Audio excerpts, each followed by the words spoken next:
Greetings to everyone, I am Crescent and I would like to showcase my latest entry in my 3D recreation of Yu-Gi-Oh! Art series. Today, I would like to present to you Turning of the World.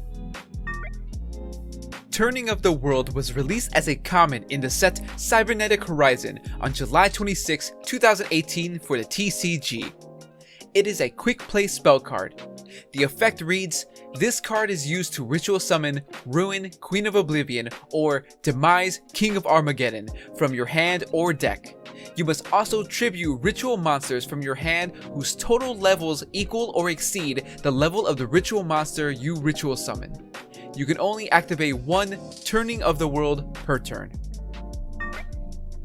Turning of the World is a card designed to support the legacy ritual monsters Demise, King of Armageddon, and Ruin, Queen of Oblivion, both being released in Shadow of Infinity all the way back in 2006. Back then, these monsters had no connection in gameplay aside from sharing one ritual spell card, End of the World. However, due to Turning of the World, along with many new cards released in Cybernetic Horizon, Demise and Ruin have now been united as an archetype. Unfortunately, this archetype has not been able to hold any form of relevancy in competitive play, aside from Demise King of Armageddon being part of the well-known Demise OTK deck back in 2007. These old and new cards have not performed well outside of local play under any era. The deck is far too fragile and almost any hand trap could mean the end of the turn for you, and the power of these new cards pale in comparison to what was the meta on release, which were decks like Gokis and Sky Strikers.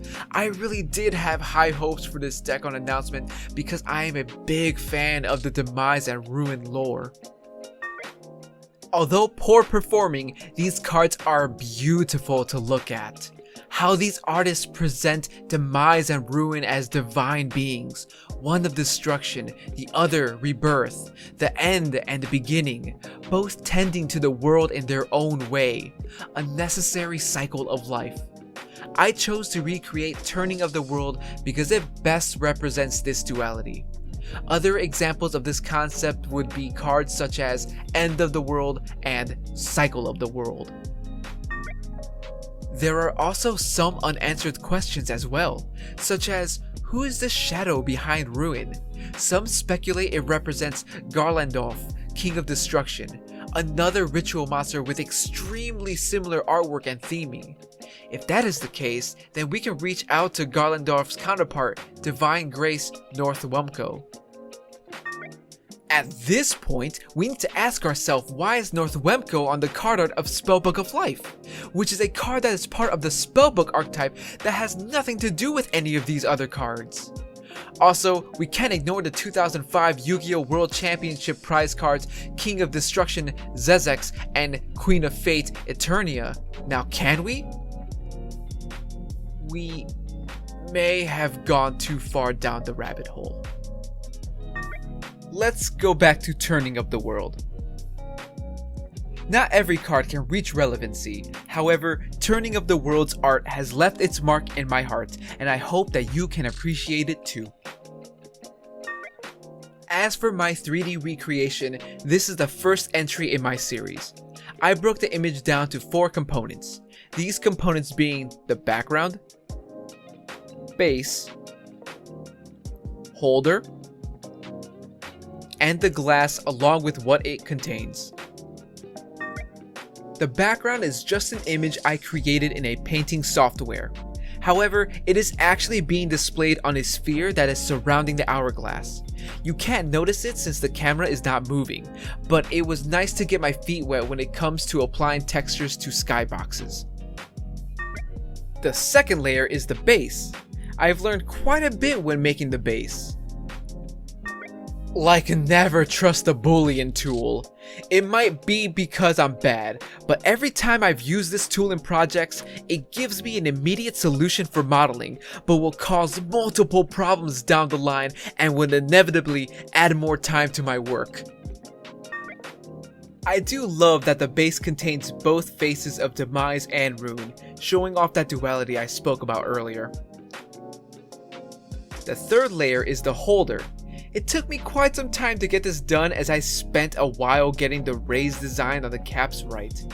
Hardly noticeable, but for a short moment, under the right light direction, you can see everything is extruded for that extra detail.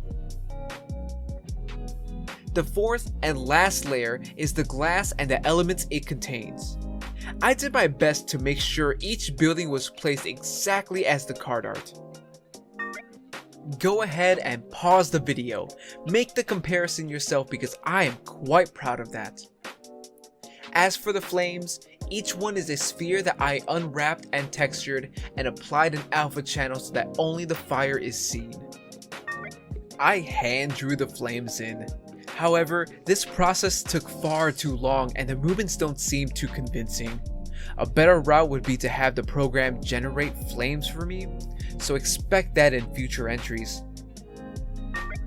With each project I complete, I learn more and more, always aiming to do better than the last, striving to create bigger and better pieces to share with all of you to express my love for this game.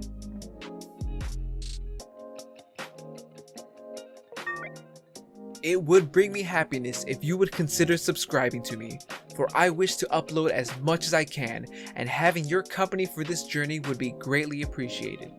Thank you for your time, and have a wonderful day.